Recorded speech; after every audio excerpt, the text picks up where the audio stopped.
Salut, bonjour, bonsoir. Bienvenue sur notre chaîne. Balobin chaîne biso moko ya famille Bota News TV. Bipa yo tozaka ba information na biso o etali ba comédien na biso kaka nde tolobelaka vraiment o nyonso aza artiste et comédien. En tout cas, tous en pour le kolobela bango et moi peut to kota kana mo ba musicien mo ba nini mais mingi penza chaîne na biso et artiste et comédien et puis particulièrement tolobela mingi balobi Bevi Kanzila patron vraiment tous ala rapport na bino nyonso o atangami aza artiste et comédien o nyonso aza na chaîne ya YouTube en tant qu'artiste. En tout cas toza wana pona bino babi ba dina love toza wana ba pesha love toza pona bino toza pona batu nyonso o nyonso abengami artiste vraiment soki likambo moko eza pona ba artiste. En tout cas biso toyaka na pona koloba po toza molobeli ya ba artiste mais mingi tozalaka penda pona Bevi Kanzila patron na babi ya erataka te nde vraiment aza base na biso na kati ya chaîne na biso ya famille Bota News TV. Yango wana na profiter na pesi ye moko la maman chérie nde papa ibuta lobaka babi notre maman chérie to pesi mbote en direct de Belgique wana bisiko zwami besike événement na biso les cartes ko balancer les bino ngo na nous penda ba balancer sur ba vidéo te to ko balancer les bino ngo kaka ndenge zalaka vraiment balobi j'espère que ils ont les kitoko vraiment nzamba pambola ye na ba initiative kitoko azana ngo nzambe vraiment a élevé kende liboso wana epai bazali na mama Karine Pala vraiment ba séjour madame na Belgique to sengi famille Bota TikTok famille Bota partout dans le monde de bisika bozwami vraiment bozala pona kwa accueillir mama Bevi Kanzi la patronne de notre poutine de l'écriture. Bandeko to beti pe lisolo ya film kala minute vraiment to koya ko sala le live ya film na biso ba bi film mon enfant et puis film na so spirit que c'est outé ko le en tout cas ba le bi non ils ont mérité vraiment ba live. En tout cas il faut to ko sala live bandeko langa mais eloko moko to eli lelo to ko lobela lisolo o ezali andiko na biso moko sifa lokwa to mona sifa lokwa amona na kalisusu te makambe belé en tout cas on a yoka ki lisolo on a yoka ki message ou information oyo na baki en tout cas il faut na ko tomeka ko solo lango parce que azape moko ya artiste na biso o amona na suta bande ko sa musani kitoko même na bela asela biso musala pourquoi pas to lobela babi soki likambeze ya koloba il faut to loba soki to yoki likamo be nungu photo ya koloba po ya biso pe bachaka yango ka ya biso pe balobaka bolanda na élément o et puis on se retrouve après ngala bino la télé-réalité. C'est bon qui mange dans le monde. Et dans le mois de juillet 2023. Maman Rolpina a le téléphone à ici là. Abi, moi je ne comprends pas d'où il y a une fille. C'est la vie est. Mais c'est rien à décembre. À prévenir, moi, à prévenir, yo. Na teno on sikate na fukika wana. Siko parlant na benga linda na usike linda na yo bisobo. Odi ke sifa lokwa a bloquer si la pona yo. Na lo ba oti fa lokwa bota e da lokuta sifa lokwa bota. Apela de makasi. Maladi apela ki affecta ka motema. Mais si ko linda yo oyebi pourquoi si fa lokwa a bloqué si là yo ndo za la base du tambour la formule parenthèse wana na kanya on peut kabo. Et voilà la famille, j'espère que bino moko bolandi na boke binyo sopo en tout cas ba makamba be senga ka fo preuve zala et senga fo moi message zala po ezate ke o euti pa na nga moko bolo ba ke non makamba be bolo bela kango te bosa non toza ba analyste OK biso toza ba analyste loko toza ba analyste et loko nyonso oyo koleka tout ya ba comédien nous sommes là on est censé ya kolobela yango toza na photo lobela yango il faut to beta CT il faut to loba si ça ne va pas il faut koloba makambo na biso oyo ezali makambo na biso ya famille Bota tomona nde bato bapesela yango moto tomona nde bato batielaka yango mayele au moins akuta mso makambo lokuta mais ba tcheli yango maele bongo biso makambo yango moko ebimi penda boye pourquoi pas biso to kolobela non il faut to koloba po euti na ngambo wana il faut to koloba il faut to saler lango analyse n'est-ce pas famille bota ouais il faut to saler lango penza analyse et on a baki na otika likambo te funa ya na ya vraiment koloba na ya penda koloba to mekano ko talisa to mekano ko solola par rapport ya Sifalo quoi parce que tu vois Sifalo quoi abandé ko pesa biso vraiment makambo on comprend Sifalo quoi a pesa biso makambo na kati ya Belleville TV aza moko ya artiste o lelo to regretaka Sifalo quoi ndinga vanda et to regreta penza po Sifalo quoi tango azalaki na scène ah non abandé ko pesa makambo ni apesa makambo ni na kati ya Belleville TV apesa makambo pe pa ya Sila Bisalo ozomona alors si content to ki likambo mo be mo nungu be bimi bande ko pourquoi pas to ko sala na photo ya il faut vraiment to ya pour maman ya biso bala tia na ba kombo nyonso bien na biso parce que biso to finga te to ko sala analyse par rapport à ba analyse na to sala to lo bakaka o ezali vérité mutu akomona élevé ezo ko engager kaka mais biso to zo ko ba dire o bango moko balobi ba bi les paroles s'envolent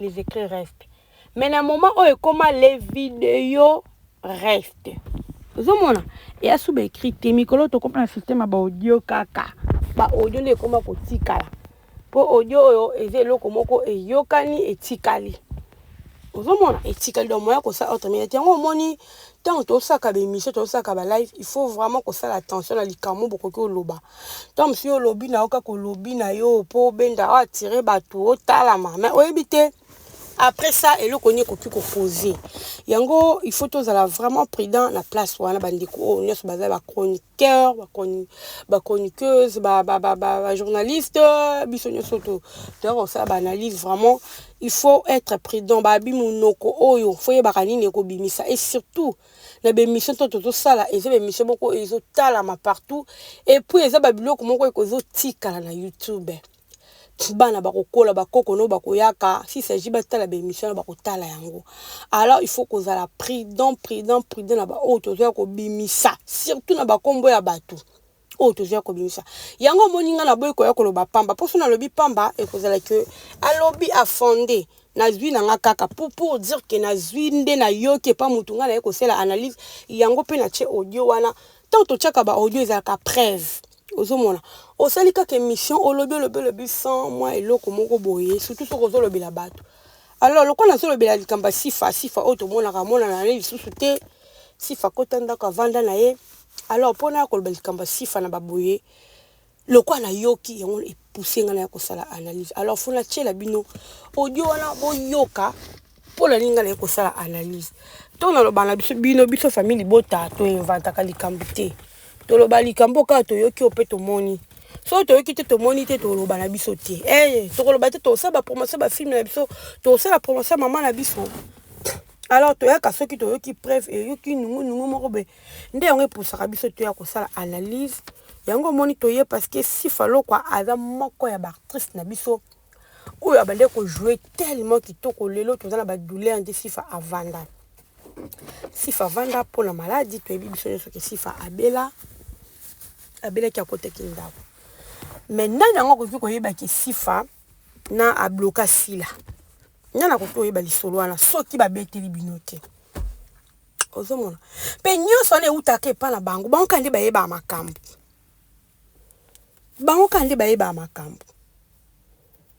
ozomona bango kaka nde ba yeba makambo lelo ba ko apprendre biso Sifa abloka Sila Bisalo soki abloka Sila Bisalo eza pona ndeko mwasi wa utukolongwana FB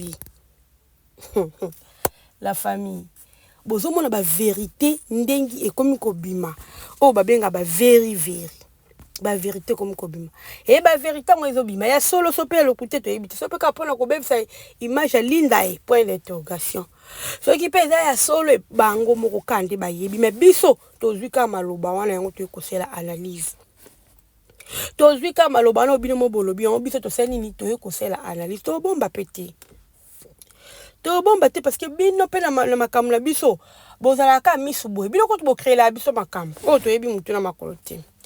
Alors biso so to yoki be uti na ngambo na bino moko en tout cas toza censé to tika ngote toza censé akoya ko sela ngo analyse malembe to fingi te to lever te to déranger mutu te mais to yeko sala analyse par rapport ya liloba o ebimé pa na bino moko. Osomo nde boko miko potana. Osomo nde boko miko panzana. Bango moko ba comédie kuna baso panzana kate chaîne, ba chroniqueur pe baso kabwana 2 parties, 3 parties. C'est vraiment malheureux. Wana so ba benga ngo temps de la fin. So que alors comme la souke ezara bongo, au moins na boko panzana. Na ba place nyonso boko panzana, c'est comme ça. Baso na ba moko te po nini. Mutu na sana beza abimisa mature. Azo ba vu. Mutu nyonso na posa. Asala quelque chose pose ba vie. Boko miko welana. Luka ba matière ezali sous-te boko miko luka ya koluka. C'est vraiment malheureux. Ngana lobango na YouTube on a ya soki matière ezate na vendre. Et des fois ba je me suis na cha pe émission te. Tom soko to sala que fort roter émission kako chapo que chaîne et là la te pour YouTube a compliqué. YouTube a vraiment chaque jour faut cher émission. Mais des fois pe no monde pas que lo ah lo ko lo besoin na ouvrir no pe. Mais binote bino za ka faut bo créer penza bo créer. Mais na ko créer ngo jamais pe bo créer lo mo bo créer un film na bino hein. N'est tout aux appels, moi peut seul pas analyse un film mais bino jamais bo ça là ouais. Au vendika une fois au seul cas live no pour la film jamais. Pour dire que bosser là si la promotion té.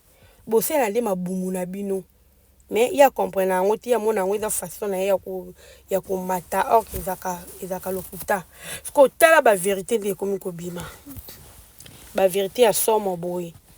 Que lelo si là a si fa bloquer si là. Pour la makambo ayoka kapa Linda. Pour dire que Linda azalaki pire petit ya sila. Linda azalaki bras droit ya sila. Bande kolanga toko yoka makambe belé ko bima na sujet Linda olo. Makambe ko bima ebelé parce que Linda azalaki mutu moko aliena sila. Asali makambe belé na sila. Alors sila ye moko soki lelo eza solo bakabwani nde tozo yoka. Po to yoka ka mnoko la bango hein. En tout cas frère soux to ebité.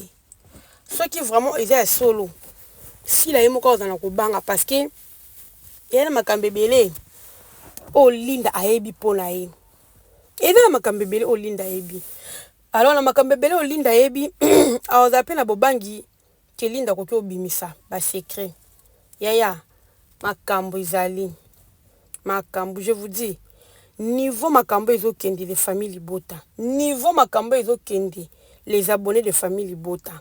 Niveau makambo ezokende. Bino ba obolinganga. Na ba obolinganga ite quand même boyoka. Niveau makambo ezokende. Boye bango makambo ekobima ebele ba secret ekobima ebele na makambo je vous dis. Ba secret ekobima ebele yango lo moni photo sala attention. Biso lito ina tsezana ka pona oyoka. Loko bino bokoka ko fana nzala te il faut boluka bo sala live bo lia e bima kaka toza awa makambo ekobima ebele nde to yoki lelo ke Sifa a bloqué sila a bloqué pourquoi pour Sifa ndenga zawana abela te ebite nini aussi sila aloba ke pa Linda pour que Linda ke kolobango e pa Sifa et puis Sifa a bloqué sila toyebiti uzomona toyebite bandeko na biso toyoki kaka na koyoka nde toyeko sala pe analyse pour dire que même likambango o Sifa ba bloquer là o Sifa bloquer là sila ekoyeba na kaka nga na étonné koyoka ki Sifa a bloqué sila na vraiment étonné pour biso tout toyebi Sifa avec muta belle vie avec peu muta sila. En tout cas avec partout. Avec la partie prité to yebi. Mais lelo ebi make a bloqué bande kolanga et c'est lo moko be o biso pa la biso eza étrange. O elekeli makanisi na biso elekeli kibomoto na biso et sali biso vraiment ba hein? Kandi balobaka. Yango moni vraiment to ko sala analyse o toye kosala analyse opo tolobaki bandeko makambo ezoya, makambo ya minene ezoya. Alors biso totaka na miso, totaka na miso nde makambo nga ezokendele, totaka na miso nde makambo nga ezokoma mpe ndenge ekosukela. Na ndenge kosuka biso tozotalaka na miso, tokoloba nini, totalaka na miso. Ozomona niveau bato bazopanzana bango na bango, niveau basekret ezobima. Sikoyo basekret nyonso na moto abimisi yango nani balobi eza Michou. Makambo ezali babi Michou nde abimisi. Sikoyo yango mpe nazoloba Michou banda kala wana azalaki wapi mpona koya kobimisa masolo banda kosola na Linda, azalaki wapi? Masolo yango ebimi kaka tangu o basolo beteki na Linda, soit disant Linda banda kotonga sile pa na ye. Masolo nyonso wana ebimi kaka tango Linda ngo soit disant alongwe kuna na kati ya SB. Nde masolo yango ebimi. Vous voyez comment le monde est méchant. Vous voyez comment ba camarades de Tozarana ba olengi bazali. Yango to senga bino bokinda kotala film ya Belleville. Belleville azo bimisa ba secret. Belleville zo tel sabiso nyonso te. Ba film ya Belleville zo ko édiquer ces hôtels ce sont makambo ebele na vie auto zo zanga koyeba. Ceux qui pena ba oza temps ya kotala ba film ya Belleville bo comprendre qu'il est temps bo se repentir. Il est temps boyeba kosala ba choix. Il est temps boyeba ndenge ya ko vivre, ndenge ya ko vanda na bato. Pour comment c'est fait que quand il ndenge Linda bazaki na Michou bande ko beta lisolo. Yo quand il Michou a chaka ta iata ote a chaki. Kotonga ezaka bien. Kotonga ezaka beta bozo tonga. Ezaka bien pe mutu musu pe a réagir. Kotonga ezaka kitoko kaka o baksa makambo musu so ki pe mutu na pe a réagir pas compatir na yo. Il pas baki si implice na likambo yo lobby nde koma kelenge sala ki muta bimisa isu makambo mususu mais ce qui amoni mutu na zo lobelo otavandika kimia en tout cas kosuka mais si nde bolo ba betie comme Linda pena beta bele c'est que Michou pe abande ko cha epé commentaire. Alors je vous dis makambo ezebele mais nde na ebeli Linda nde na ebeli kande to mona Linda na ndimité que Linda so Michel obaki makambo aya ko exposer on ndimi na ngate. Je ne pense pas. Mais tu éviter mutema mutu, tu éviter les mambongo ezokende nzambe asunga. Alors to singa la bino kaka aboza la kimia. Linda si réellement olongwe na SB. Gastibi si réellement olongwe na SB boza kimia. Boza artiste bwana ba talent na bino, nzambe asunga bino. Partout bo kende boza la bien. Mais là to singa la bino ka bokanga munoko. Bokanga pe munoko parce que ça ne sert à rien. Bon monde ba balukile bino ça ne sert à rien ya koloba loba mais ngai nazo ndima na ngai te ba makambo leso ba loba contre oh Linda atonga kinya tukanga na ndima na ngate. Pour moi je comprends que et ça non kaka bango moko ba comédien wana et ceux qui ba chroniqueur wana ba message déjà bongo. Oh mon ba message là bon pour ba lia. Ba ko créer likamo o ba yebi na ba mutu na makolo te ba ko loba kaka donc ba osela ba analyse c'est là bango moko sans pourtant ba yoka ke Michou abete ba masolo moko be Linda sans pourtant ba yoka Linda bimise ki makamo mais bango moko ba osala ba analyse na bango pona kaka ba lia po kaka ba na wana ba baka ba na ekuluzu ba longola bango image na bango malamu bazaki na ba bako. Pour moi en tout cas pona nga vraiment za bongo mais c'est vraiment malheureux ceux qui bondo ça ba bloka bongo ceux qui mutalongwe aza mutu moko bato bazaki na mams ata balonga ceux qui balolo ma bete pourquoi bino boyo créer les bons problèmes ceux qui ba balutike ko ba mabete ça que bino mo bo fonda pourquoi bo sala on botika ba ba artiste ba évoluer c'est ça mais pourquoi bino boyo c'est ba chantage non il y a vraiment kitoko côté biso to bango mutalongwe na kati ya Belleville vite encourage akaye kaka to mona Jini mona lemba tongo azala suna kati ya Belleville vite mais total ka biluka Jini soka ya sala ki ni ya Belleville check ya poster ki to commenter to pese ba félicitations c'est comme ça bon mona makambo ngenya non parce que azaka mwana na kati ya Belleville TV tellement za mwana eza lokola enfant prodige à cause ça moi bêtise à créer mais tant qu'on reconnaît comme bien na akuzonga yango biso tozana te pona ko luka ko pointer bango du doigt to lo bela bomba beto ça ngote na kata famille bota n'est-ce pas to ça ngote alors pour toza pe na besoin ya kolia mboko la bitu na bango te na YouTube to créer ba fausse information o eza ke Jini alobi na ete biso mo to kaka to créer yango ozomona eza kitoko te mais soki alobi eloko moko eza ke to yoki wana to yo créer mais jusqu'à présent makambo bino bobimisi to yoki ngo nulle part o linda bimisi ozomona eza suspect alors to bandeni tozo tambola to bandeni to sala musala ngo et qui connaît fois tu as monté bandeni to sala ngo boy vraiment ezokende mabe makasi mabe en tout cas biso famille bota to ya koloba ba konika famille bota so to yoki to koya po bino pe bozaka attentive na makambo na biso bolobela makambo na biso so bino botiki biso pe to tika mais so eza likambo na bino ndenge eza boye bino mo bolobi ba audio eza ba message eza en tout cas babanga bino te to ya toya pena situnga na koya. Voilà famille bota vraiment tozaki na pona koyoka en tout cas bozala toujours branché coacher na kata chaîne mpe boza biloko kitoko et pour bobo sana tina kata Belle Vie TV. Voilà la famille Natiki Bino, on se retrouve à la prochaine vidéo. Bye bye.